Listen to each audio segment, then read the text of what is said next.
Ketika berbuat dosa malam hari jangan nunggu besoknya. Besok kayaknya insya Allah pas maghrib aku mau tobat. Jangan. Belum tentu antum umurnya sampai maghrib. Innallaha yabsutu yadahu bil-lail, kata Nabi alaihi salatu wassalam, liyatuba musi'un nahar. Allah membentangkan tangannya di malam hari agar orang-orang yang berbuat dosa di siang hari itu tobat. Juga seperti itu, membentangkan tangannya di siang hari buat orang yang berbuat dosa di malam hari untuk tobat. Majelis bijak, menundukkan hati, mencerahkan jiwa. Ketika dia mengorbankan jiwa, raga, dan hartanya. Kita hari ini datang mengorbankan apa? Waktu kita.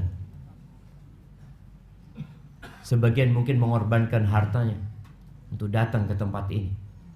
Tapi jihad itu mengorbankan semuanya. Waktu, energi, keluarga ditinggal. Dan dia juga nggak tahu apakah dia bisa balik lagi atau tidak. Maka para sahabat bertanya, apakah jihad di jalan Allah juga tidak bisa ditandingi dengan beramal soleh di 10 awal Dzulhijjah? Kata Nabi alaihi salatu wassalam, walal jihadu fi sabilillah. Jihad pun tidak dapat menandingi beramal soleh di 10 awal Dzulhijjah. Bayangin. Terus kita santai. Hidup kita seperti kemarin, seperti sebelum masuk awal Dzulhijjah. Nggak ada perubahan. Sebagian kita itu tetap aja gitu. Kajian ya biasa kajian. Terus ngaji ya tetap, kemarin ngaji 1 halaman, sekarang ngaji tetap 1 halaman. Sodako ya tetap aja. Kemarin ana sodako, ana udah rajin sodako Ustaz. Ana Jumat biasanya sodako 1 juta. Masuk 10 awal Dzulhijjah ya tetap 1 juta. Kenapa seperti itu? Padahal orang itu kalau tahu, ya kalau tahu ya. Kalau tahu ada diskon besar-besaran, apa yang antum lakukan? Gratis ongkir. Cuma gratis ongkir aja antum ribut. Bali mumpung gratis ongkir. Padahal nggak perlu gitu kadang-kadang. Illa rajul, yang nggak bisa ditandingi beramal soleh dengan beramal soleh di 10 awal Dzulhijjah itu hanya satu kondisi. Ketika seorang keluar dari rumahnya bimalihi wa nafsih, dia keluar dengan hartanya, berjuang di jalan Allah dengan jiwa raganya,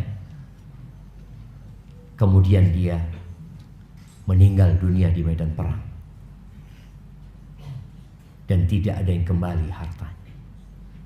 Berarti kalau mujahidnya itu menang dan pulang, beramal di 10 awal Dzulhijjah tetap lebih utama. Kalau mujahidnya itu pulang dan cacat seumur hidup, tetap beramal di 10 awal Dzulhijjah lebih utama. Waktu kita tinggal 6 hari ya. Maka usahakan membuat perencanaan mulai hari ini. Kalau perlu antum iktikaf. Emangnya iktikaf bukan Ramadan aja? Enggak. Iktikaf itu sepanjang tahun kita bisa iktikaf. Antum WA istri antum, Dek, anak kayaknya nggak pulang dari masjid ini. Sampai kapan? Sampai malam Id. Mungkin. Ditutup Ustaz, nggak ada acara iktikaf di masjid seperti itu kan. Nah, padahal sebenarnya tadi masjid itu seharusnya terbuka, memberikan kesempatan kepada orang untuk iktikaf. Kita selalu negatif thinking kepada orang-orang itu. Oh, nanti dibuat tidur, dibuat ini, biar mereka tidur. Lebih baik mereka tidur di masjid. Ketika waktu sholat, mereka sholat, kita bangunkan, daripada mereka tidur di tempat lain dan tidak pernah menegakkan sholat. Allahumma salli wa sallim ala abdika wa rasulika Sayyidina wa maulana Muhammadin wa ala alihi wa ashabihi ajma'in, amma ba'd.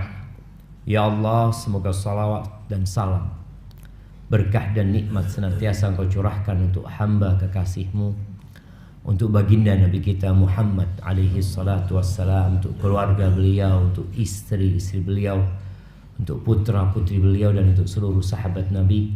Semoga Allah meridai kita bersama mereka. Amma ba'd. Siapa yang hari ini belum berbuat dosa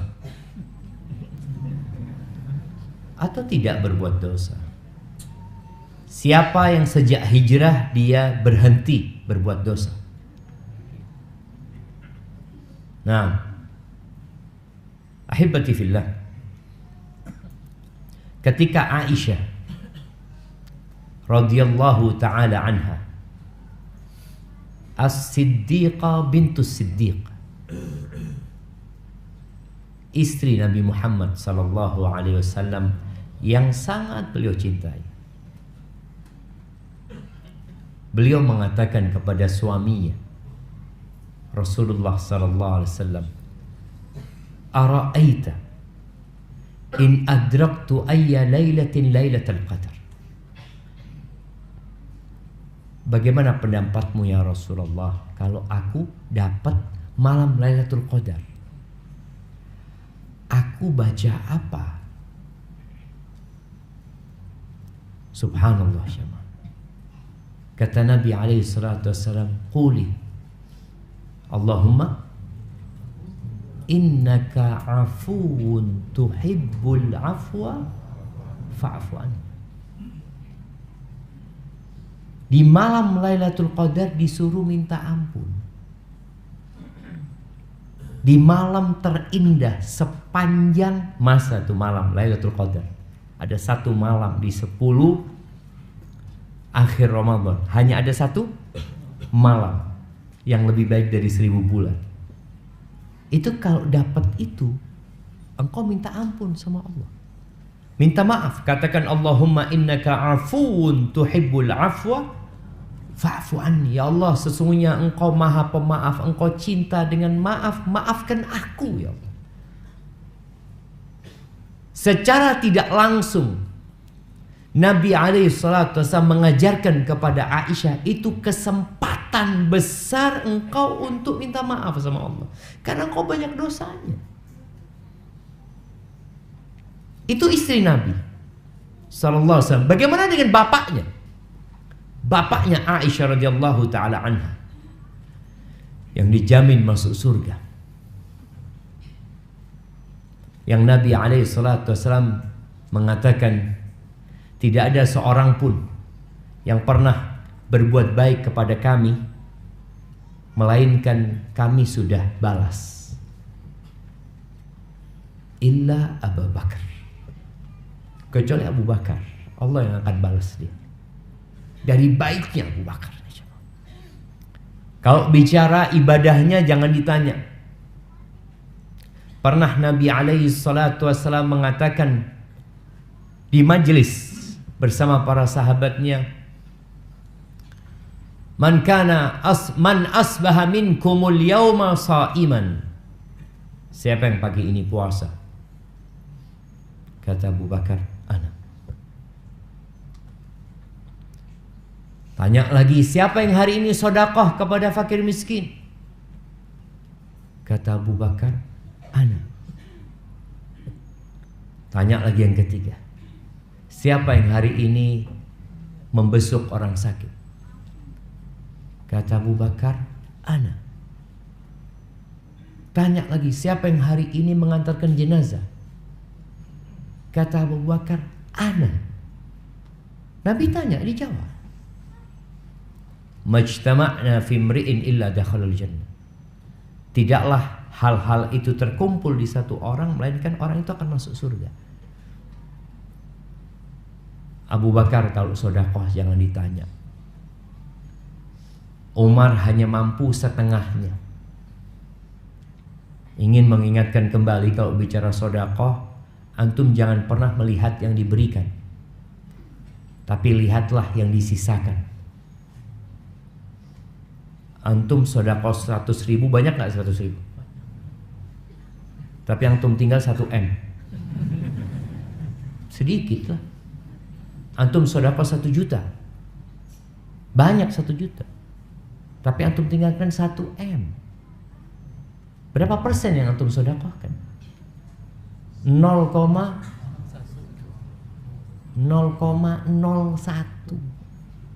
Sedikit, nggak sampai 1% gitu sedekah. Boleh jadi yang di sebelah antum sedekah 5.000, itu 50%. Lebih banyak dia. Karena yang dia sisakan 5.000. Mungkin dia datang ke sini, dia cuma punya uang 10.000, bas itu uang dia. Dia bentar lagi pulang mau kerja. Mungkin dia ojek online, mudah-mudahan dapat rezeki Allah. Ketika dia dapat punya uang 10.000, bas uang dia hanya 10.000, nggak ada di ATM, nggak ada di mana-mana, cuma 10.000. Alhamdulillah bensin sudah ada, kata dia. Kemudian dia sedekahkan 5.000. Berapa yang dia sedekahkan? Setengah dunia dia. 50%. Makanya jangan pernah berkecil hati ketika antum sedekah sedikit. Nominal, tapi banyak persentasenya. Abu Bakar bawa fulusnya semuanya. Dia sedekahkan. Ketika kalau tadi Aisyah minta doa, putrinya minta doa, Abu Bakar juga minta doa sama Nabi SAW. Alimni du'aan aqra'uhu fi salati. Ajarkan kepada aku doa yang aku baca ketika aku salat. Apa doanya? Siapa yang ingat? Ana kasih hadiah. Nah, Allahumma inni zalamtu nafsi zulman katsira wa la yaghfiru dzunuba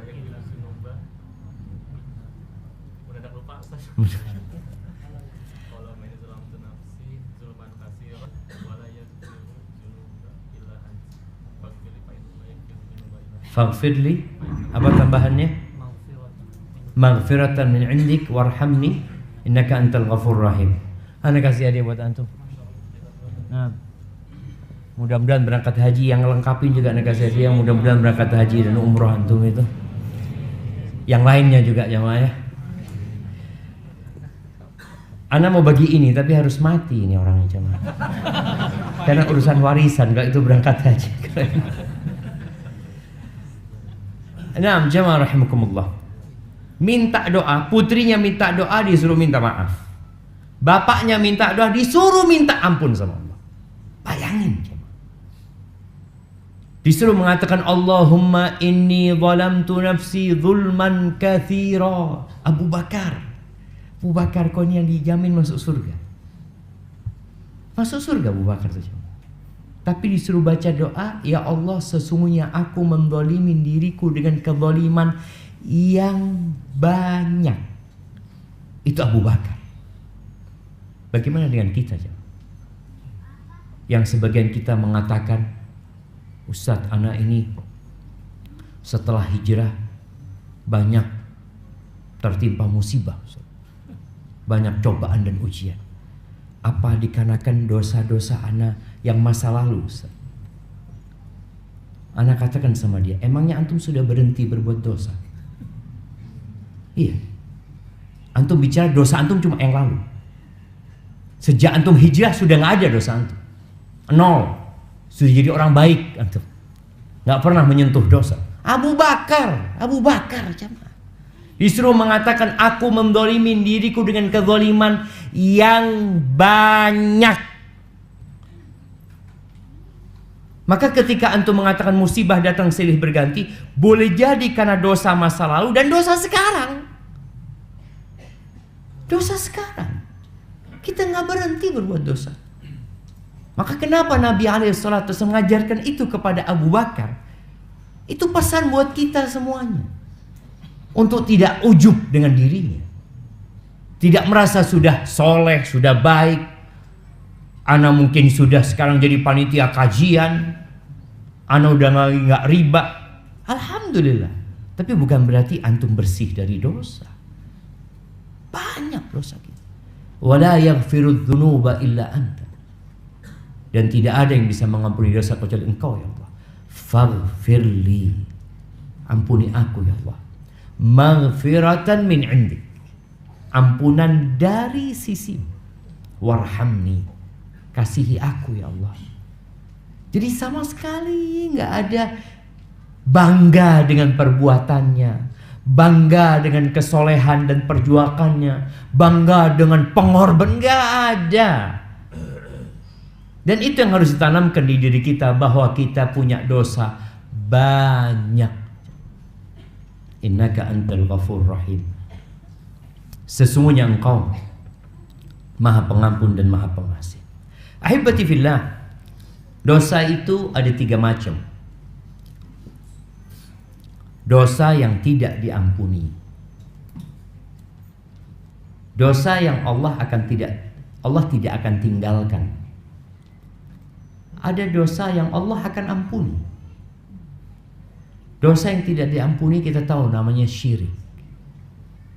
Makanya kalau ada satu permasalahan, kemudian para ulama menjelaskan itu bisa mengantarkan kepada kesyirikan atau itu kesyirikan, lalu antum mendengarkan, tapi ada ulama lain mengatakan nggak apa-apa, antum tinggalkan. Karena beresiko kita kalau ngerjakan itu. Kalau ternyata itu kesyirikan, kita nggak akan pernah diampuni sama Allah. Yang kedua, dosa yang Allah tidak akan tinggalkan, dosa yang berkaitan dengan manusia. Kita ini kadang-kala menyakitin pasangan hidup kita, tapi kita merasa itu nggak dosa. Bapak-bapak sering disakitin sama istrinya?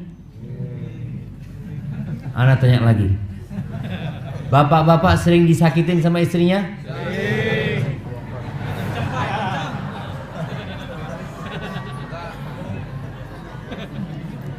Ya, ada yang sering, ada yang jarang. Nah, iya kan? Kenapa Anda sampaikan ini? Kadang-kala orang berpikir KDRT itu selalu dari suami. Dari suami. Boleh jadi KDRT itu dari istri. Tapi tadi nggak merasa. Kenapa kebanyakan wanita itu di neraka? Boleh jadi dia sholat 5 waktu, kajian sepekan 7 kali, sehari 3 kali, 21 kali kajian dia. Nah, tapi Nabi SAW tidak membicarakan itu, bukan karena itu. Perempuan itu banyak di neraka, yukthirnal la'an, lisannya pedes. Betul ibu-ibu? Bapak-bapak, Anda tanya ibu-ibu, bapak-bapak yang jawab. Yukthirnal la'an, banyak memaki, melaknat, mengumpat. Ya memang itu ujiannya mereka. Ujian perempuan itu di perasaannya. Ketika dia sakit hati, kadangkala lupa dengan akalnya. Lisannya yang akan menyakiti, mengumpat. Baru nanti dia sadar. Maka hati-hati dengan dosa itu. Itu dosa sama orang ya. Karena kita melaknat orang lain, mengumpat orang lain, menyakitin orang lain. Kadangkala anaknya sendiri. Ini nggak bicara sama suami aja, kadang-kadang anaknya. Dia doakan keburukan. Padahal kata Nabi SAW, la tad'u ala anfusikum wala ala auladikum. Jangan kalian mendoakan keburukan kepada diri kalian. Tidak pula untuk anak-anak kalian, jangan. Orang itu, ya namanya hidup ujian. Kadang-kala dia disakiti sama anaknya. Anaknya nggak nurut, ada anaknya mungkin yang membantah. Yang akhirnya orang tua gak kuat kemudian mengeluarkan kata-kata yang tidak seharusnya dia keluarkan. Itu penyakit pertama. Yang kedua, wayakfurnal ihsan. Dia kufur sama pasangan hidupnya dengan kebaikan-kebaikannya. Kufur dia. Akan ada hisabnya pada hari kiamat. Sama juga Ada suami-suami yang suka memaki istri. Dia tidak menjalankan tugasnya dengan baik dan benar. Tidak memenuhi hak-hak istrinya. Ingat, itu dosa gak akan ditinggalkan sama Allah. Artinya urusan sesama manusia Allah akan selesaikan. Dosa yang ketiga yang urusan sama Allah. Selain dosa syirik, Allah kalau mau ampuni, ampuni. Gak ada urusan sama orang. Allah akan ampuni. Tapi kalau sudah sama manusia, gak bisa. Sampai Allah akan tegakkan keadilan buat binatang. Nanti akan ada domba-domba yang bertanduk, yang menanduk kawannya yang gak punya tanduk. Allah akan tegakkan keadilan. Semua akan merasakan keadilan. Maka bicara dosa tadi, hendaklah kita memperhatikan. Kemudian dosa itu ada dua, kalau dilihat dari sisi besar dan kecilnya. Ada dosa besar dan ada dosa kecil. Dosa besar itu jadi kecil kalau kita tobat dan beristighfar. Dosa kecil itu bisa jadi besar kalau kita terus-terusan dan tidak berhenti. Kalau antum lihat gunung, gunung itu kumpulan kerikil sebenarnya. Ada orang karena sudah ngaji pinter, sudah bisa memilah-milah antara dosa besar dan dosa kecil. Dia sudah pintar, oh ini dosa kecil, amanlah. Dosa kecil, dosa kecil, dosa kecil. Tahu-tahu sudah semasjid. Dosa kecil, jangan. Nabi alaihi salatu wassalam di hadis yang diriwayatkan Imam Ahmad mengatakan, iyyakum wa muhaqqaratiz dzunub. Kalian hindarin dosa-dosa yang diremehkan. Fa innama mathalu muhaqqaratiz dzunub, permisalan dosa-dosa yang diremehkan tadi, dosa kecil yang diremehkan, kamathali qaumin nazalu batna wadin faja'a dha bi'ud wa ja'a dha bi'ud. Seperti orang satu kafilah yang mereka singgah di perut sebuah lembah, lalu mereka mau masak. Yang ini membawa satu ranting, yang ini bawa satu ranting, kemudian mereka bikin api, hatta hamalu ma andaju bihi khubzahum. Mereka kumpulkan kayu-kayu yang bisa digunakan untuk membakar dan memasak roti mereka. Kita bisa dibakar di neraka dengan dosa-dosa kecil itu. Kemudian Nabi SAW mengatakan, wa inna muhaqqaratiz dzunub mata yu'khad biha sahibuha tuhliku. Dosa-dosa yang diremehkan itu kapan Allah menghukum pelakunya, binasa dia. Maka hati-hati. Kalau kita setelah ngaji, kita sudah pinter, kita udah faham, jangan diteruskan. Siapa yang gak berbuat dosa? Semua berbuat dosa. Tapi hendaklah segera bertaubat kepada Allah Azza wa Jalla. Nabi SAW dalam hadis riwayat Tabrani mengatakan, ma min abdin mu'minin illa walahu dzambun. Tidak ada satupun hamba yang beriman melainkan dia punya dosa. Dosanya dua modelnya. Dzambun ya'taduhul faina ba'dal faina. Ada dosa yang dia kerjakan kemudian dia berhenti, dia kerjakan, dia berhenti, dia kerjakan, dia tobat. Ada model kayak gitu. Wa dzambun huwa alaihi muqim la yufariquhu hatta yufariqad dunya. Ada lagi model kedua dosa yang dia kerjakan terus dia mukim di sana di dosa itu, jadi dia tidak tinggalkan dosanya sampai dia meninggalkan dunia. Ada. Tapi semua berbuat dosa, modelnya gitu cuma. Innal mu'min khuliqa mufattanan orang beriman itu diciptakan difitnah sama Allah, dikasih ujian. Jadi iman ini berdampingan dengan fitnah, dengan ujian. Ketika antum beriman kayak tadi orang yang hijrah, akan datang ujian kepada dia. Innal mu'mina khuliqa mufattanan tawwaban nasiya. Tapi dia suka bertobat gitu loh. Namun dia sering lupa. Diuji, dia suka tobat, tapi dia juga pelupa. Makanya kenapa kajian ini diadakan? Kenapa khutbah Jumat itu tiap pekan? Terus diingatkan karena tadi mukmin itu pelupa. Idza dzukira dzakara. Kalau diingatkan dia jadi ingat, sadar dia. Oh iya. Oh iya. Maka perlunya kita hadir kajian itu walaupun kita sudah tahu. Kadang-kala kita tahu loh ini kajian Ustadz sudah tahu. Karena kapan hari kajian sama Ustadz Fulan sama kayak gini. Kajian sama Ustadz Fulan sama kayak gini. Ya sama, kalau Ustadz itu datang kajian baru, bid'ah berarti Ustadz itu. Kajiannya Ustadz ini semuanya ya sama lah. Emangnya antum mau ganti Qur'annya? Nggak ada. Semua Ustadz akan pakai dalil dari Qur'an. Dalilnya dari qala Rasul sallallahu alaihi wasallam, seperti itu.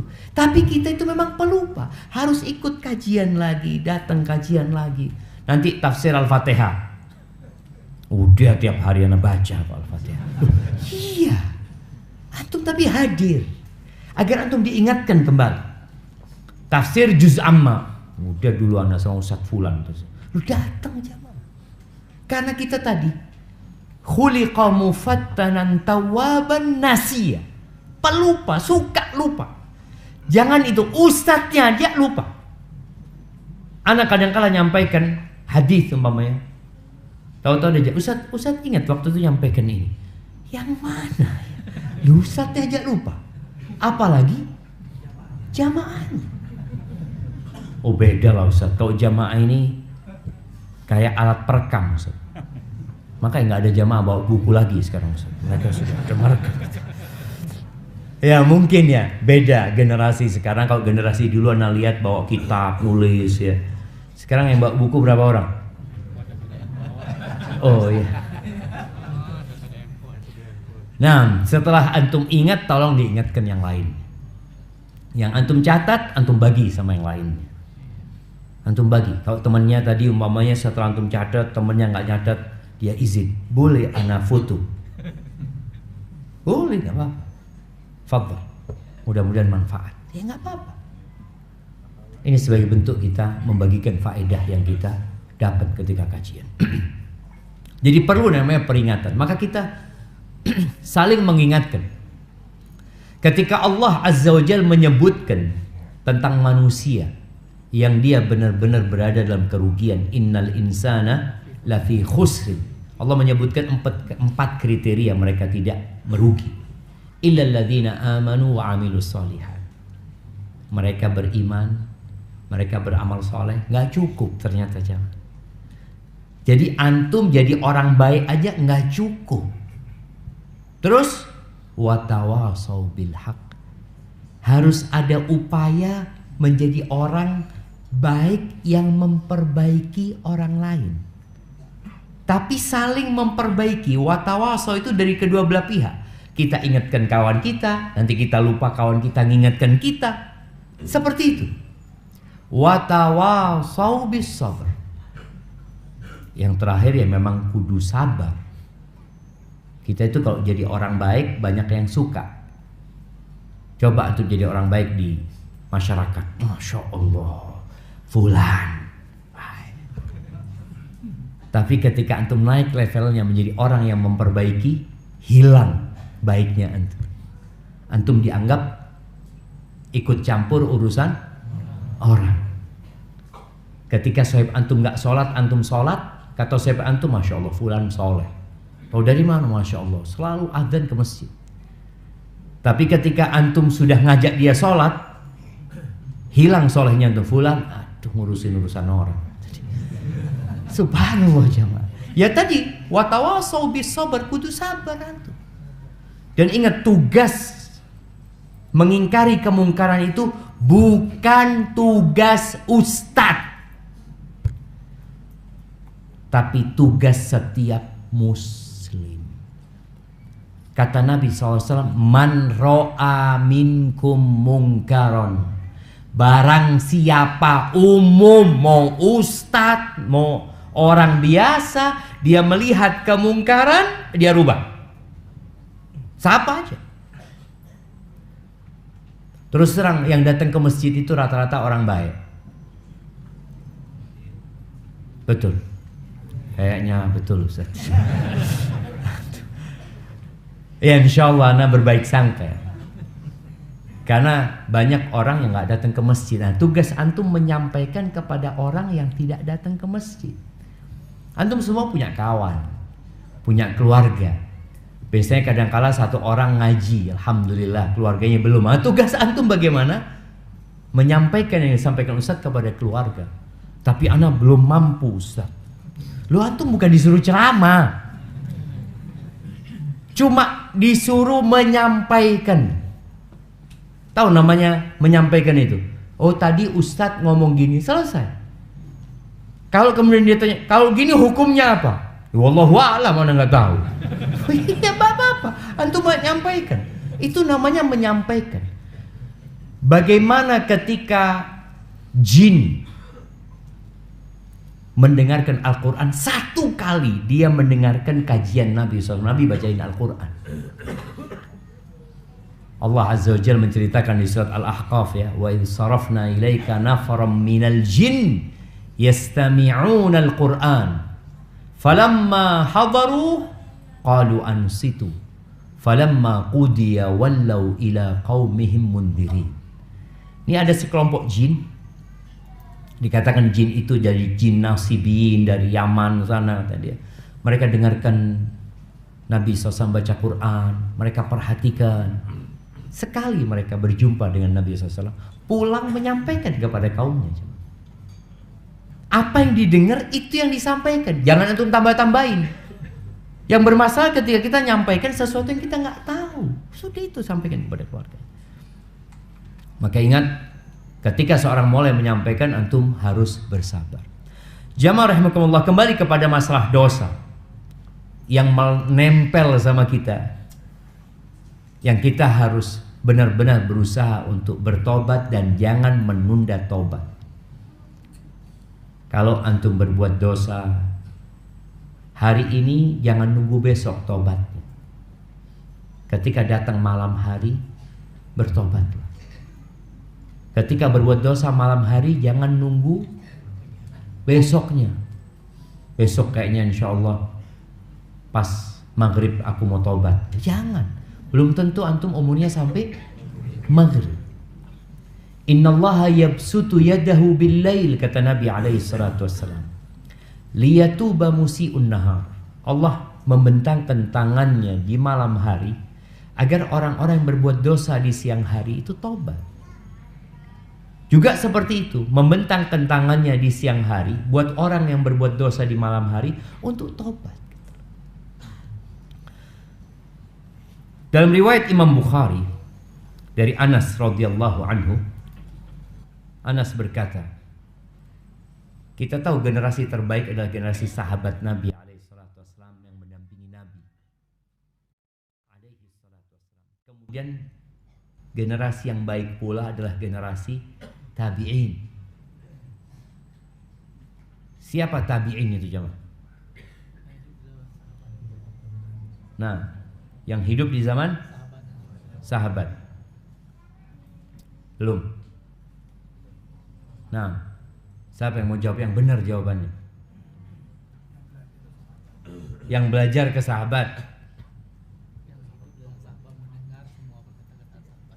Yang hidup bersama sahabat, mendengar ucapan sahabat, melihat perbuatan sahabat, walaupun kafir.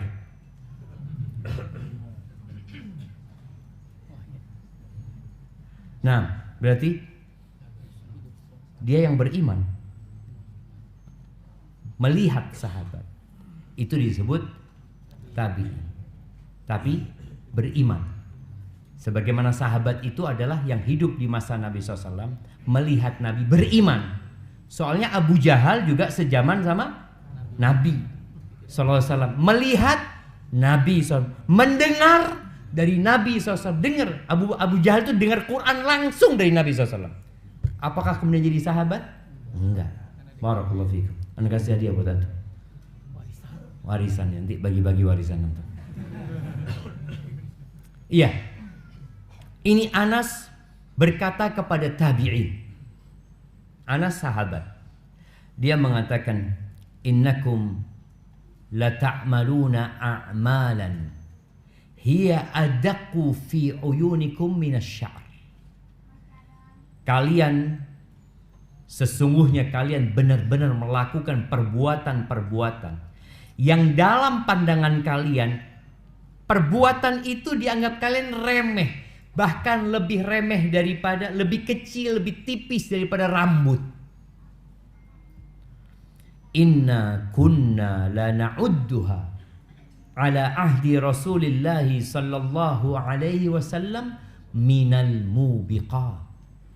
Sedangkan kami di masa sahabat, di masa hidupnya Nabi alaihi salatu wasallam menganggap perbuatan-perbuatan yang kalian anggap remeh itu termasuk dosa-dosa besar yang dapat menghancurkan manusia. Kalau itu di zamannya tabi'in, bagaimana dengan zamannya kita? Antum bisa melihat yang namanya pinjol itu dianggap tidak dosa.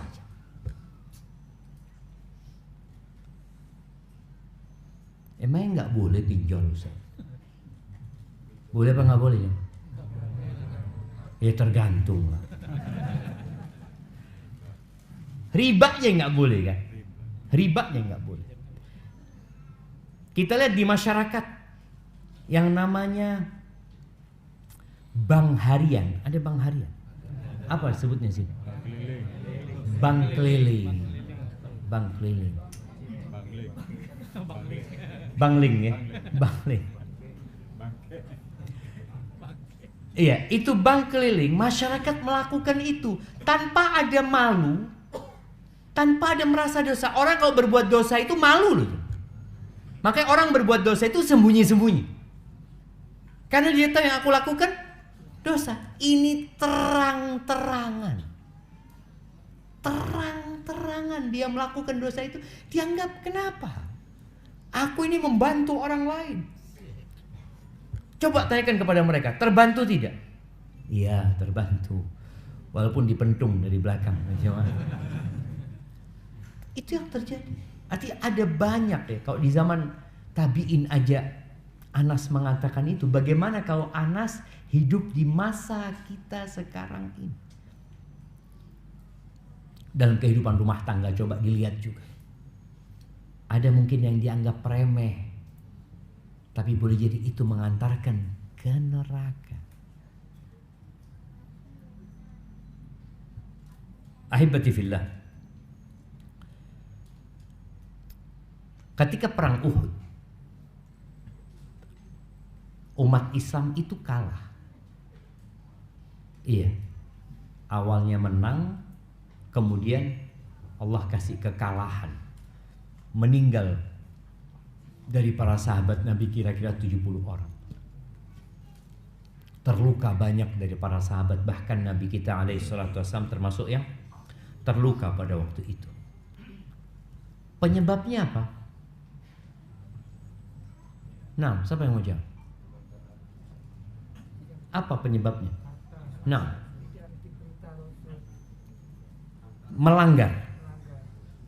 melanggar perintah Nabi, melanggar larangan Nabi. Nabi SAW melarang mereka untuk turun. Mereka turun, Masya Allah. Kasihkan Nabi. Iya, karena satu urusan aja. Satu larangan dilanggar atau satu perintah tadi yang tidak dilakukan sama mereka, akhirnya kalah. Padahal di tengah-tengah mereka ada Nabi Muhammad SAW. Di tengah-tengah mereka ada Abu Bakar, ada Umar, ada Utsman, ada Ali. Ada sahabat-sahabat yang dijamin masuk surga, ada aja. Gara-gara satu kesalahan, Allah berikan kekalahan itu. Maka jangan meremehkan dosa. Dan apa yang menimpa umat Islam sekarang? Saudara-saudara kita, kok nggak ditolong ya sama Allah di Palestina sana? Tiap hari kita dapat berita yang menyedihkan. Tiap hari jemaah. Tapi sebagian kita sudah tidak mengikuti. Dia sibuk dengan berita dia. Yang dia sukai itu yang dia tonton. Rasul sallallahu alaihi wasallam mengatakan, supaya kita tahu dosa itu punya efek samping yang buruk. Yang boleh jadi kita tidak merasa kalau kita sedang dihukum sama Allah. Contoh nih, teman antum bisa sehari baca 1 juz, antum nggak bisa. Kenapa kok nggak bisa? Padahal kalau bicara waktu, sama waktunya. Kalau bicara kerjaan, kerjaannya sama, satu kantor sama dia Ustaz. Satu kantor. Tapi kenapa dia bisa baca Quran, aku nggak bisa gitu? Apa penyebabnya? Ada ibu-ibu mungkin yang secara rumah tangga ada pembantu. Pembantunya bisa baca 1 juz, majikannya nggak bisa. Oh iya Ustaz, banyak urusan Ustaz. Yang pembantu urusannya apa? Antum bisa lihat. Kenapa itu terjadi? Sebagian orang itu dihukum tapi nggak merasa dihukum. Di antara dampak dosa itu terhalanginya seseorang dari berbuat kebaikan.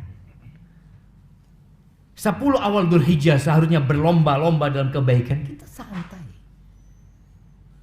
Di waktu mustajab berdoa, orang berdoa, kita nggak doa. Ada apa sama kita? Tadi boleh jadi dosa-dosa kita. Makanya tatkala ada seorang yang datang kepada Hasan al-Basri atau Abdullah bin Mas'ud, yang dia mengatakan, aku ini kepingin sholat malam. Aku sudah siapin air untuk berwudu. Semuanya sudah disiapin. Mungkin dulu orang alarmnya apa jemaah? Ayam. Bener loh jemaah. Ayam itu subhanallah. Usahakan antum piara ayam jemaah. Ana sempat piara ayam tapi karena ada yang nggak setuju, akhirnya dipindahkan ayamnya. Banyak orang-orang di perumahan itu udah nggak dengar lagi kokok ayam. Padahal ketika ayam berkokok dia melihat malaikat jemaah. Dan kita disuruh doa kalau dengar kokok ayam itu. Ayam berkokok tidak selalu melihat malaikat gitu. Tapi kalau dia lihat malaikat, dia berkokok. Makanya para ulama ketika ditanya, terus kita apa yang kita lakukan? Kan kita disuruh doa sama Nabi SAW. Ya doa aja, minta. Boleh jadi waktu itu dia melihat malaikat. Dia udah siapin semua, mungkin ayamnya juga disiapin. Tetap nggak bangun dia. Sebagian kita alarmnya pakai handphone sekarang. Dan keren alarm pakai handphone nih jemaah. Kita matiin, hidup lagi dia jemaah. Kita matiin, hidup lagi. Berantem sama kita sampai adzan subuh, nggak sholat akhirnya kita. Gara-gara alarm tuh padahal sudah keren alarmnya sekarang. Ketika orang ini tanya kepada Hasan Basri, apa kata Hasan Basri? Qayyadatka dzunubuka. Engkau itu sedang dihukum sama Allah. Kau dibelenggu sama dosa-dosamu gitu. Kita dibelenggu sama dosa-dosa kita. Tapi nggak merasa gitu. Jadi kekalahan umat Islam yang sekarang tadi, kita lihat umat Islam dibantai, Padahal jumlah kita itu 2 miliar. Antum tahu berapa jumlah Yahudi? Nggak tahu. Coba antum lihat di HP antum. Coba anak kepintar. Coba dilihat. Berapa jumlah Yahudi yang di Israel sama yang di dunia? Ada yang dapat? Itu yang di Israel. Di Israel atau di dunia? Sekarang berapa? 15,7. Ada yang lebih tinggi? Benar jemaah, ini kadang-kala yang 2019 ya, sekarang 2025. Berapa paling tinggi?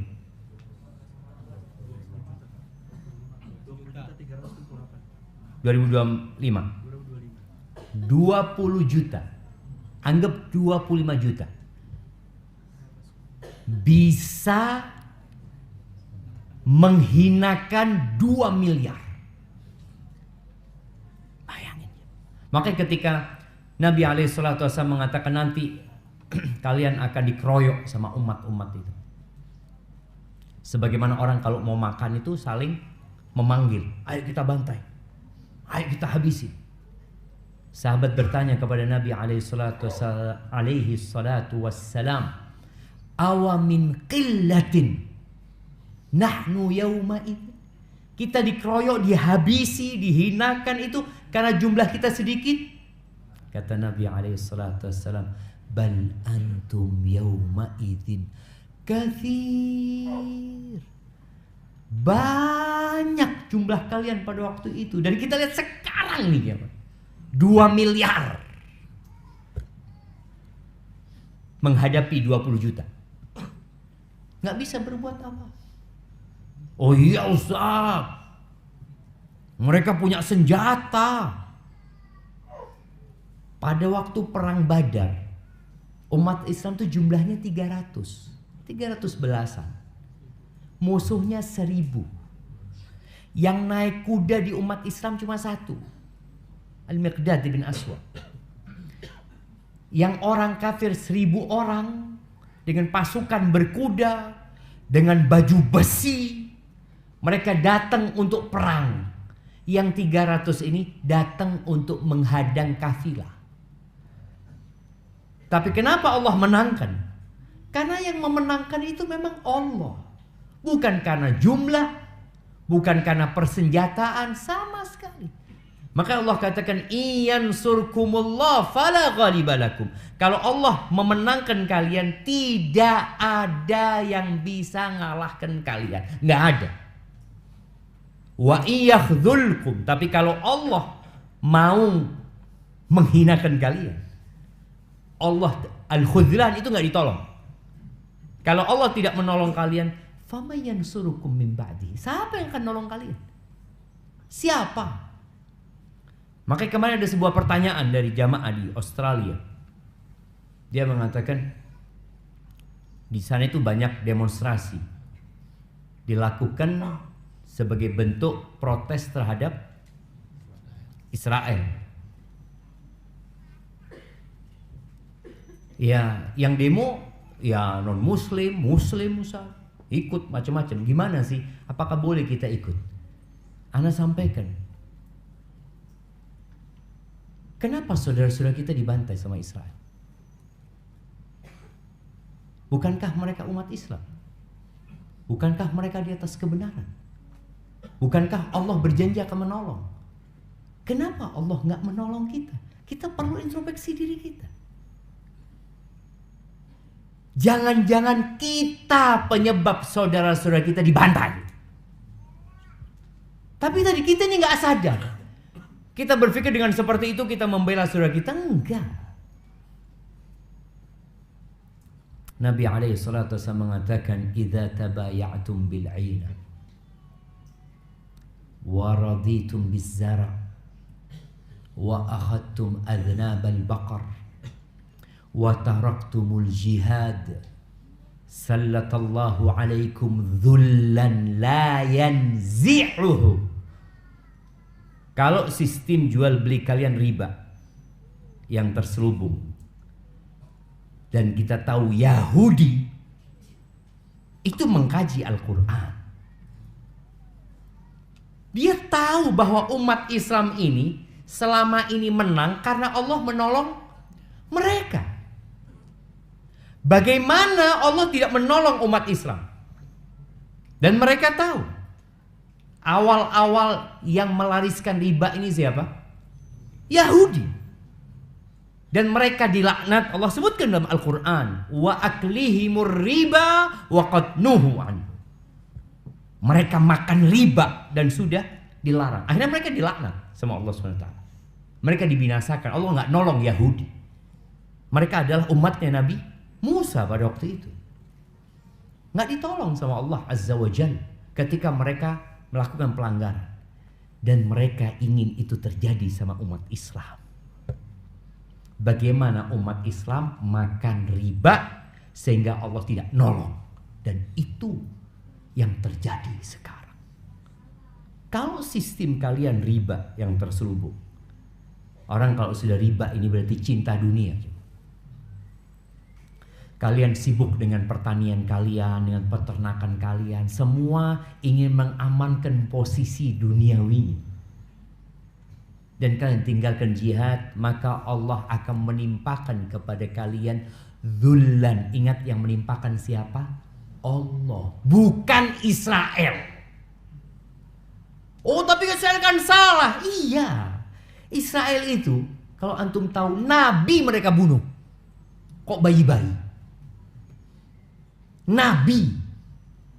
Mereka bunuh Nabi Yahya. Mereka bunuh Nabi Zakaria. Dibunuh Nabi itu. Mereka gak suka sama nabinya, dibunuh sama mereka. Maka kalau mereka melakukan itu sekarang, wajar, memang seperti itu kerjaan mereka. Kitanya yang gak wajar membiarkan itu terjadi. Kita yang gak wajar. Gara-gara tadi dosa kita. La yanzi'uhu. Allah gak akan cabut kehinaan itu. Gak akan dicabut sama Allah. Sampai kapan? Hatta tarji'u ila dinikum. Sampai kalian kembali kepada agama kalian. Maka ini usaha kita kembali kepada agama. Baik. Di antara bentuk kembali kepada agama, yang kadangkala kita sudah merasa kembali kepada agama, tapi belum. Nabi SAW mengatakan, La tadkhulul jannah hatta tu'minu. Kalian gak akan masuk surga sampai kalian beriman. Wala tu'minu hatta tahabbu. Dan kalian tidak akan dikatakan beriman sampai kalian saling mencintai. Afala adullukum ala syai'in idza fa'altumuhu tahabbtum. Kalian mau gak aku kasih amalan yang kalau kalian kerjakan kalian akan saling mencintai? Apa kata Nabi SAW? Afshus salam bainakum. Tebarkan salam di antara kalian. Ana mau tanya sekarang. Nah, antum yang baju kotak-kotak. Iya. Antum kenal sama yang di kanan antum? Iya. Yang di kiri? Kenapa nggak kenal? Oh, tadi sudah ngaji. Yang depan? Enggak juga kan? Taib. Ana mau tanya sama yang lain. Antum baju putih. Iya. Kenal sama yang di kiri antum? Yang di kanan? Oh, kenal juga. Oh, alhamdulillah, masya Allah. Yang pakai baju putih? Nah, kenal sama yang kanan antum? Kenapa nggak kenalan? Tuh jamaah, tolong antum kalau datang kajian, salam sama sebelah antum. Jangan mengatakan bid'ah. Apanya bid'ah? Assalamualaikum sama dia. Memang baru ketemu sama dia. Salaman, tanya dari mana. Ini termasuk kembali ke agama. Kalau yang kecil-kecil kita nggak amalkan, sebagian kita datang kajian tapi merasa sendirian dia jemaah. Lah kanannya apa, lah kirinya apa. Emak-emak juga kayak gitu kadang-kala. Mereka yang kenal satu geng aja. Kumpul di situ udah merasa yang paling soleha kayaknya sudah. Tapi sekarang antum kenalan dulu baru ana lanjutkan kajian. Ya, yang belum kenal tolong kenal dengan yang kanan, yang belum kenal. Tafadhol. Salam, assalamualaikum. Antum ketika salaman dosa-dosa itu berguguran jemaah.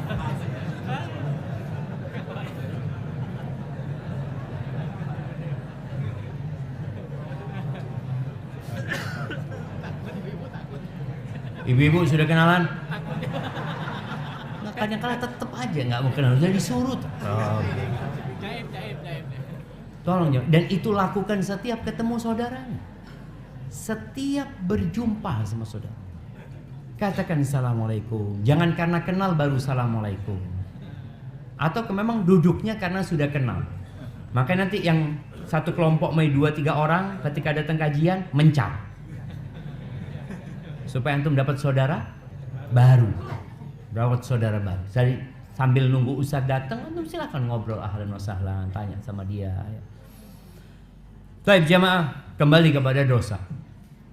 Tadi Allah tidak akan mencabut dosa itu sampai kita kembali kepada agama kita. Kemudian di antara dampak buruk dosa itu, kita nggak bisa mencerna ilmu, atau nggak bisa belajar ilmu. Orang bisa datang pengajian, ketika kajian bisa nyatet, bisa faham, ini tidur. Kenapa seperti itu? Loh ada jemaah. Pulang orang itu dapat ilmu, kita dapat apa? Tapi dapat berkahnya loh Ustaz. Insya Allah yang datang kajian itu tidur-tiduran pun masih dapat berkahnya jemaah. Akan dikatakan kumu maghfuran lakum, kalian silahkan bangkit dalam kondisi diampuni dosanya. Tapi antum terhalang dari ilmu. Ada orang yang memang niat nuntut ilmu pun enggak. Itu boleh jadi karena dosa. Kadangkala tetangga masjid, ada pengajian di masjid yang enggak pernah datang, sibuk. Ketika antum nonton handphone mungkin, ketika ada kajian ustadz dilewatin, antum bisa lihat kajian ustadz, oh, enggak lah, boleh jadi karena dosa. Tapi kalau enggak bermanfaat, yang cuma ketawa-ketawa ini itu, wah, maka antum lihat boleh jadi karena dosa. Allah Azza wa Jalla mengatakan wattaqullaha wa yu'allimukumullah. Bertakwalah kepada Allah, Allah akan kasih ilmu sama kalian. Allah akan kasih ilmu. Kemudian kita ingat Imam Syafi'i ketika dia mengatakan kepada gurunya, syakautu ila waqi'in su'a hifzi fa arsyadani ila tarkil ma'asi wa akhbarani bi anna al-ilma nurun wa nurullahi la yu'tahu 'asi.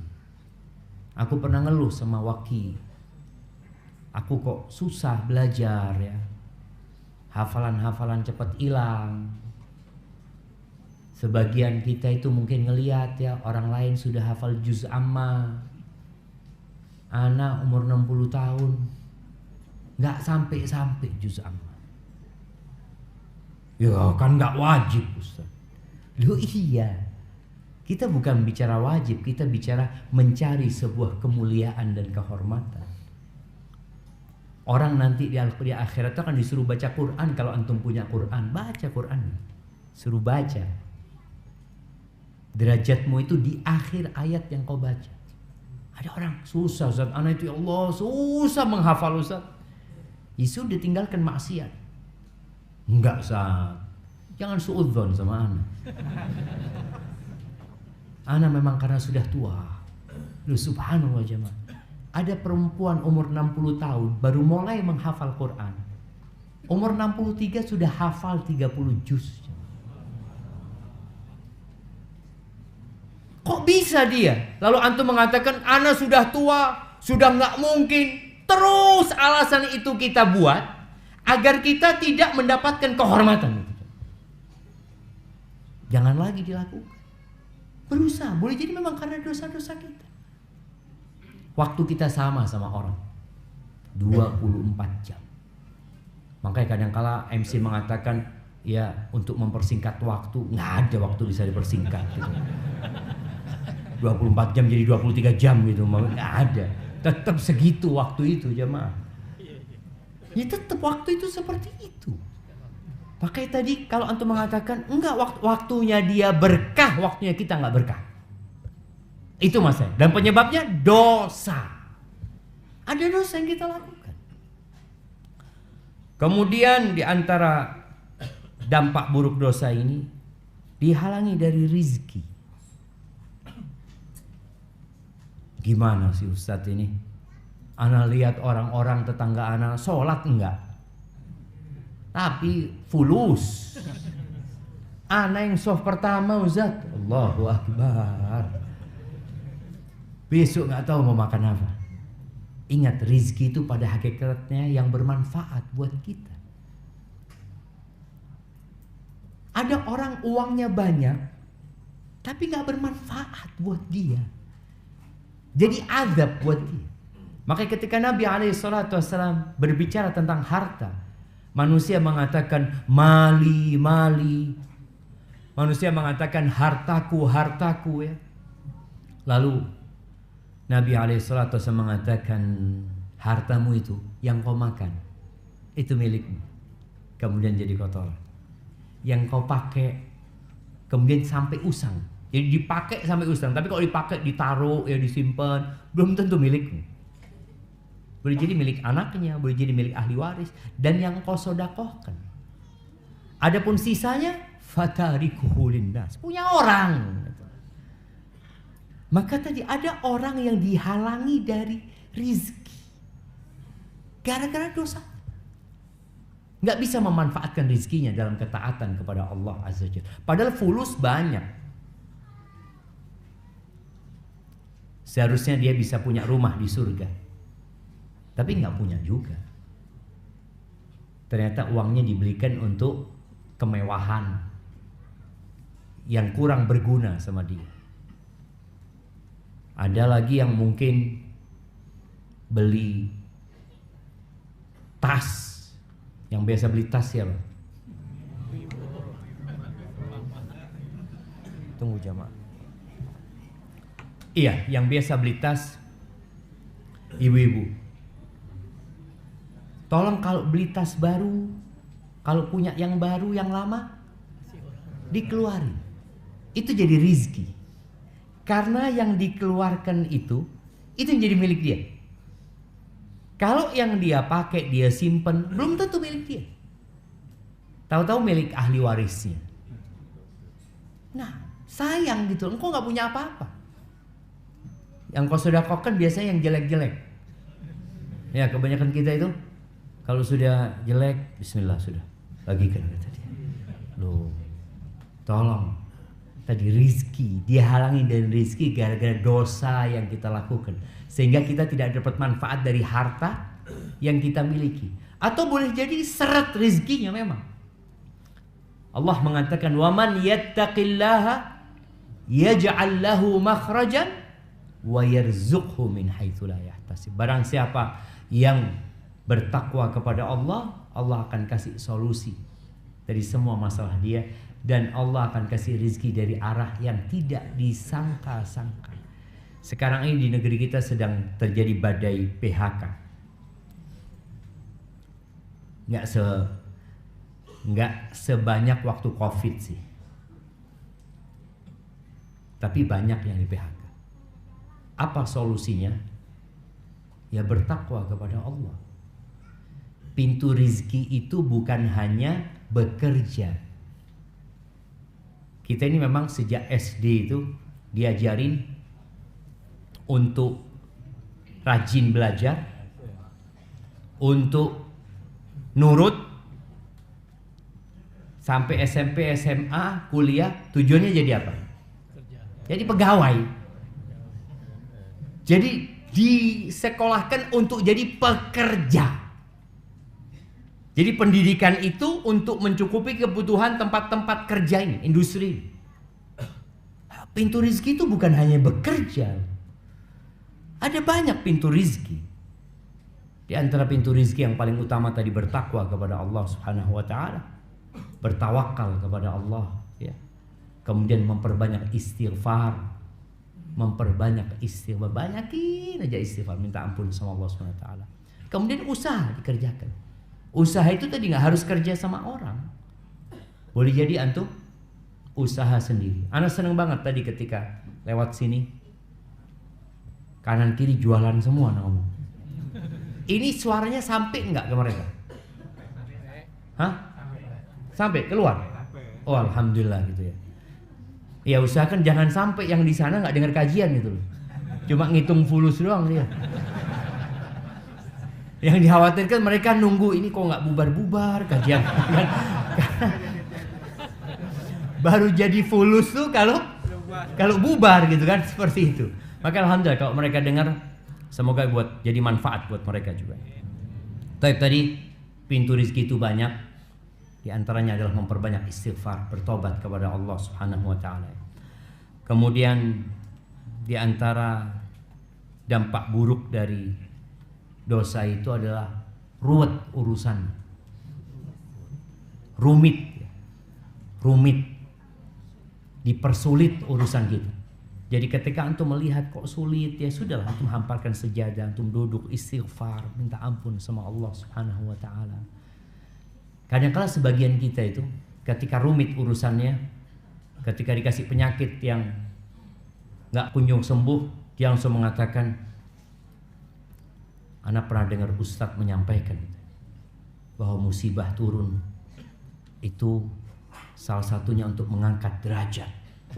Sepertinya derajat ana mau diangkat sama Allah. Oh, ya, ini orang merasa aman dari azab Allah itu dosa besar, jemaah.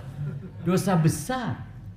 Makanya ketika antum melihat orang lain kena musibah, dipersulit urusannya, di sini kita berbaik sangka sama orang itu. Kalau kelihatannya orang itu memang orang baik ya, antum datang kepada dia, semoga Allah angkat derajat antum dan dihapuskan dosa-dosa antum. Jangan datang kepada dia, antum kayaknya banyak dosanya. Kalau orang lain berbaik sangka, kalau sama kita perlu berburuk sangka. Kemudian orang kalau banyak berbuat dosa, hatinya jadi gelap. Dia nggak tahu yang ma'ruf dan nggak tahu lagi sama yang mungkar. Semua dia anggap sama, karena dia hidup mengikuti nafsunya. Hatinya tertutup, ada nokta hitam yang membuat hatinya tertutup. Bahkan ada hati yang seperti gelas yang dibalik. Antum kalau datangkan satu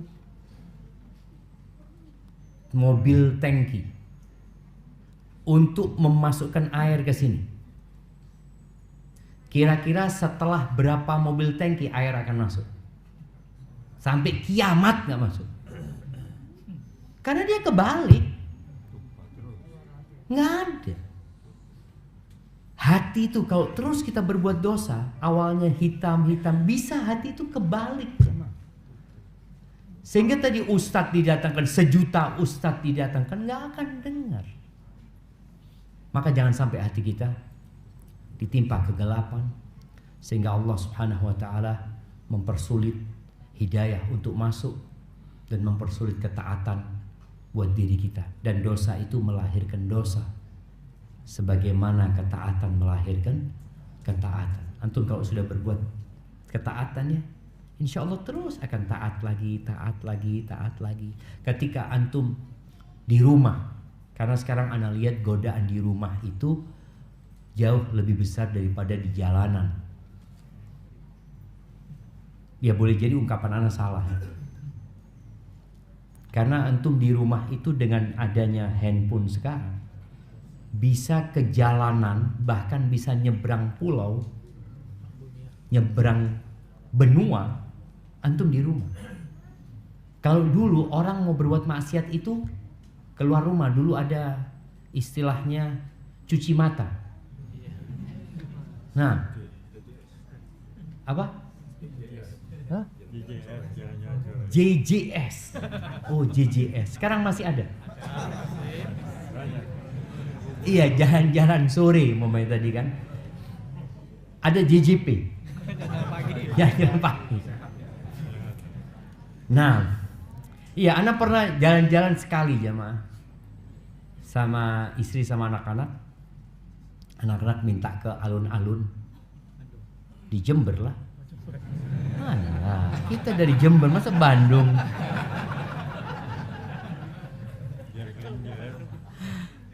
Anak ngomong sama istri anak, ini terakhir kali sudah. Kenapa?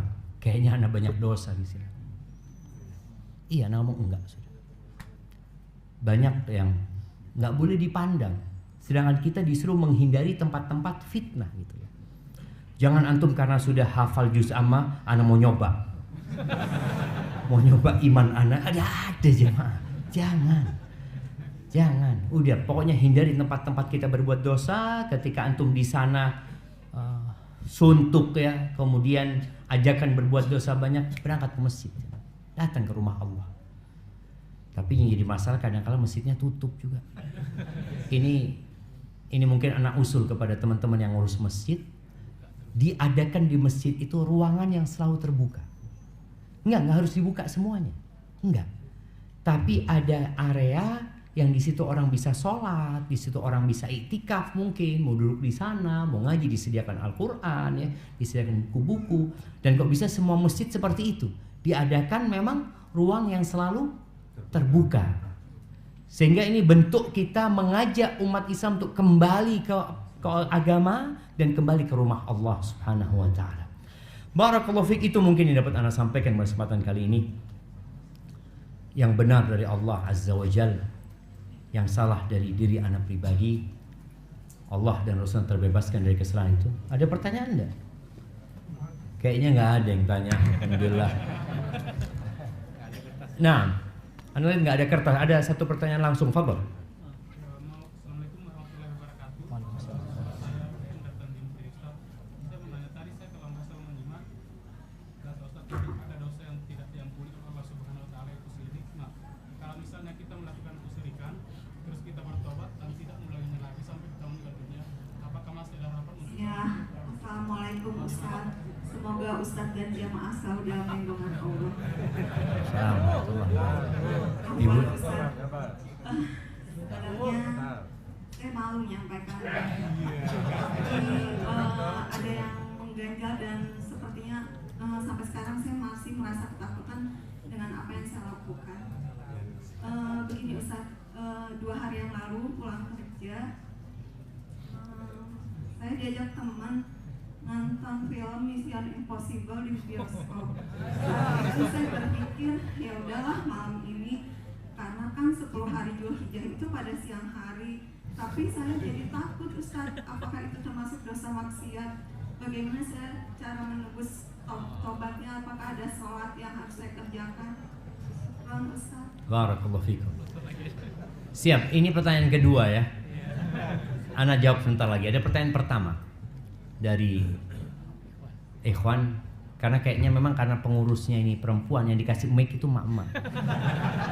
Jadi bapak-bapak nggak dikasih mic. Ya, pertanyaan yang pertama tadi ada pertanyaan yang menarik ya, berkaitan dengan dosa syirik. Syirik itu kan tidak diampuni sama Allah Azza wa Jalla. Innallaha la yaghfiru an yushraka bihi wa yaghfiru ma duna dzalika liman yasha. Allah itu tidak mengampuni dosa syirik.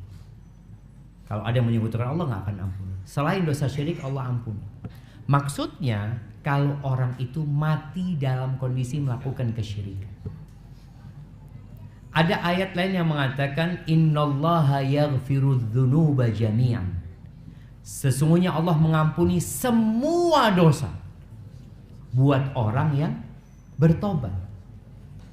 Jadi apabila seorang melakukan kesyirikan, dan kita tahu yang namanya Umar bin Khattab itu dulu pelaku syirik.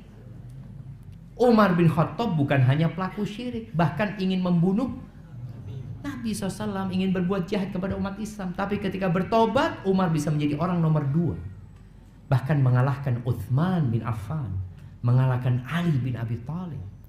Jadi taubat itu menghapuskan yang lalu, walaupun dosa syirik. Tapi yang tadi dibicarakan, kalau orang yang melakukan syirik dan mati dalam kondisi melakukan syirik, itu yang tidak ada ampunan buat dia. Asalkan tadi orang ini hendak bertobat dengan taubatan nasuha ya. Taubat nasuha itu adalah taubat yang memenuhi syarat dan ketentuannya. Dia meninggalkan dosa itu, kemudian dia menyesali tadi dan bertekad untuk tidak mengulanginya. Dan kalau ternyata ada orang-orang yang dia ajak dulu melakukan kesyirikan, ya dia perlu juga untuk mengajak mereka. Karena boleh jadi ada orang melakukan kesyirikan gara-gara kita. Maka kita perlu ajak orang-orang itu untuk, ana minta maaf dulu, ana ngajak antum salah gitu. Seperti itu. Barakallahu fikum. Assalamualaikum warahmatullahi. Tunggu dulu. Itu yang nonton belum dijawab.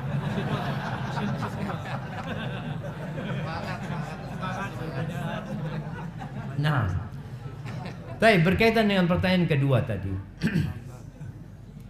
Ya memang Anda tadi sampaikan bahwasanya 10 awal Dzulhijjah ini dianggap biasa. Dianggap tidak istimewa. Karena memang boleh jadi penyebab pertamanya kecintaan kepada dunia. Karena orang kalau sudah cinta sama dunia, seperti kejadian perang Uhud itu, kenapa kok sahabat turun dari bukit pemanah itu? Allah Azza wa Jalla mengatakan, minkum man yuridud dunya wa minkum man yuridul akhirah. Sebagian kalian ambisinya dunia. Itu disebutkan kepada generasi terbaik umat ini, apalagi kepada kita. Maka kalau tadi ya, di 10 malam-malam atau di 10 ini, kalau bicara 10 awal Dzulhijjah itu bukan cuma siangnya ya, siang dan malamnya. Siang dan malamnya. Ketika dikatakan hari, itu malamnya masuk. Kalau dikatakan malam, biasanya hanya malamnya saja. Seperti Lailatul Qadar, itu malamnya. Karena memang Allah menyebutkan sampai terbitnya fajar gitu ya. Taib. Yang pertama berkaitan dengan nonton jemaah. Tempat yang dituju itu tempatnya orang-orang baik? Enggak. Di tempat itu apa saja dosa yang biasa dilakukan? Bercampur laki perempuan ya. Orang bawa pacarnya, orang berbuat maksiat di sana. Itu dari sisi tempatnya. Kemudian yang ditonton itu kira-kira kalau habis nonton film itu semangat sholat tahajudnya. Ana sejak nonton Mission Impossible itu, alhamdulillah saat sekarang tahajud 11 rakaat saat ya. Kemudian puasa sunnah, semangat saat ya. Nggak ada jemaah. Ya Allah jemaah ya. Kita itu memang suka dibohongin. Itu film bohong nggak? Tapi orang seneng. Apalagi drama Korea itu. Orang-orang sampai nangis-nangis. Ya Allah, dibohongin antum. Nggak apa-apa dibohongin gitu deh. Coba dibohongin sama suaminya. Oh, jangan. Pesan itu. Dia dibohongin orang mau. Jadi kadangkala yang terjadi di masyarakat ini, kita kecintaan kepada dunia. Maka kalau bicara bagaimana ya, kita yang sudah mensia-siakan 10 awal Dzulhijjah ini dengan melakukan perbuatan dosa, dan semoga Allah mengampuni dosa-dosa kita, yang memperbanyak istighfar. Memperbanyak istighfar, menggantinya dengan memperbanyak baca Al-Quran ya. Semoga di hari yang tersisa ini, tinggal 6 hari ini, kita bisa memaksimalkan ibadah di dalamnya. Barakallahu fikum. Baik. Pertanyaan terakhir. Assalamualaikum warahmatullahi wabarakatuh. Waalaikumsalam warahmatullahi wabarakatuh. Ustaz, pagi ini di Instagram saya lihat jadi statement dari Ustaz Khalid Basalamah dengan Adi Hidayat tuh dimunculkan gitu. Jadi gini, menurut Ustaz Khalid Basalamah, setelah sholat Id itu tidak ada sholat Jumat, seandainya 10 Dzulhijjah jatuh pada hari Jumat. Sementara menurut Ustaz Khalid Hidayat, kalau sholat Id itu kan sunnah, sementara sholat Jumat itu wajib. Jadi sholat Jumat itu tidak boleh ditinggalkan. Sebenarnya yang benar yang mana Ustaz ya? Nah, barakallahu fi. Ya alhamdulillah ya. Jadi memang sekarang ini dengan adanya media, orang itu dapat ilmu dari mana saja. Kalau dulu orang awam itu apabila dia muqallid, dia muqallid kepada ya ustadznya aja yang di sana. Mamanya di masjid ini dia punya ustadz yang ngajar, ya sudah dia cuma dengar dari ustadznya, mungkin dengar dari ada ustadz di musola. Tapi kalau sekarang ini yang kita dengar dari semua orang. Sampai kadang-kala kita ini jadi penengah. Melihat ini kayaknya nggak benar, yang ini yang benar. Allahu Akbar. Iya. Berkaitan dengan apabila hari Id bergabung dengan hari Jumat. Jadi yang pertama ada dua pendapat para ulama ya. Pendapat yang pertama, kalau sudah sholat Id itu nggak perlu Jumat wala zuhur. Supaya antum tahu. Pendapat ini ya. Pendapat. Tapi pendapat yang kedua, tetap wajib sholat zuhur. Wajib sholat zuhur. Dan itu kayaknya pendapat yang lebih kuat ya, yang mengatakan tetap wajib sholat zuhur. Bagaimana dengan sholat Jumat? Nabi SAW menyebutkan bahwasanya barang siapa yang sholat Id nggak perlu sholat Jumat. Kata Nabi SAW, wa inna mujmi'un, tapi kami tetap mengadakan sholat Jumat. Nabi SAW tetap mengadakan sholat Jumat, tapi Nabi memberikan keuzur kepada mereka. Jadi dulu di Masjid Nabawi, di kota Madinah, sholat Jumat itu hanya di Masjid Nabawi. Jadi di tiap kampung itu kan ada musola gitu ya. Mereka Jumatan semuanya menyatu ke sana. Nabi SAW mengatakan yang sudah sholat Jumat nggak wajib dia untuk sholat Jumat, tapi tetap sholat duhur yang adakan di musolanya sholat duhur ya seperti itu. Tapi Nabi mengatakan alaihissalam, kami tetap mengadakan sholat Jumat gitu ya. Jadi sebenarnya kalau tadi dikatakan ada perbedaan pendapat, memang ada perbedaan pendapat di antara para ulama. Yang wajib itu adalah sholat zuhur ya, sholat zuhur. Walaupun ada pendapat yang mengatakan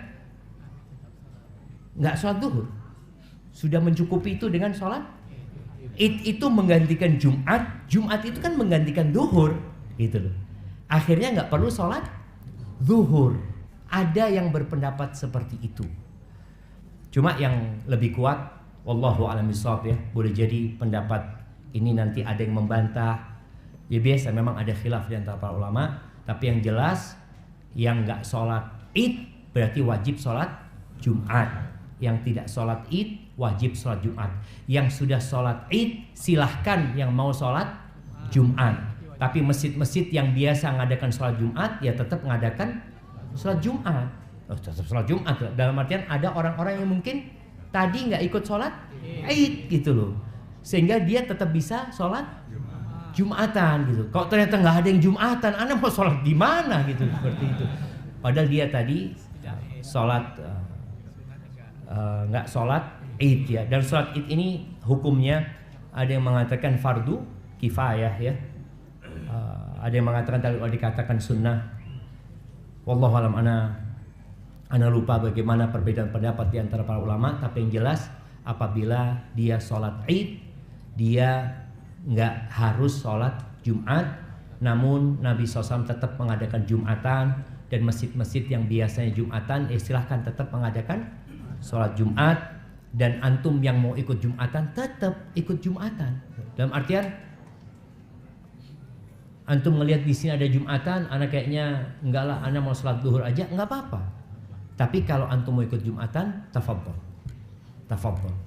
Hadza wallahu a'lam bishawab ya. Mungkin nanti bisa ditanyakan kepada ustaz lainnya tentang urusan itu. Itu yang Anda ketahui. Subhanakallahumma wa bihamdika asyhadu an la ilaha illa anta astaghfiruka wa atubu ilaik. Assalamualaikum warahmatullahi wabarakatuh. Majelis Bijak, meneduhkan hati, mencerahkan jiwa.